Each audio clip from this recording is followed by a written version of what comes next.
జమ్మూ కాశ్మీర్ సరిహద్దుల్లో పోరాడుతూ వీరమరణం పొందారు ఏపీ జవాన్ మురళీ నాయక్. శ్రీ సత్యసాయి జిల్లా గోరంట మండలం కళ్లితండాకు చెందిన అతను జమ్మూ కాశ్మీర్లోని ఎల్ఓసి దగ్గర పాకిస్తాన్ సైన్యం జరిపిన కాల్పుల్లో అక్కడికక్కడే ప్రాణాలు కోల్పోయారు. జవాన్ వీరమరణం పట్ల AP CM Chandrababu Naidu, deputy CM Pawan Kalyan, మంత్రులు నారా లోకేష్ తీవ్ర దిగ్భ్రాంతి వ్యక్తం చేశారు.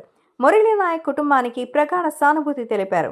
అలాగే ప్రభుత్వం తరపున మంత్రి సవిత చేతుల మీదుగా 5 లక్షల ఆర్థిక సహాయం అందజేశారు. తాజాగా మురళీ నాయక్ కుటుంబానికి నందమూరి బాలకృష్ణ ఆర్థిక సాయం ప్రకటించారు.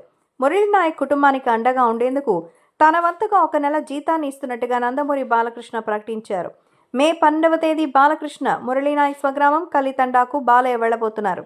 జవాన్ కుటుంబ సభ్యులను పరామర్శించిన అనంతరం ఈ ఆర్థిక సాయాన్ని వారికి అందజేయనున్నారు.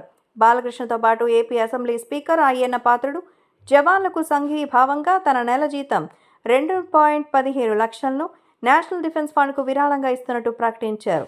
మరోవైపు మురళీ నాయక్ పార్థివ దేహాన్ని శనివారం స్వగ్రామానికి తీసుకొచ్చారు.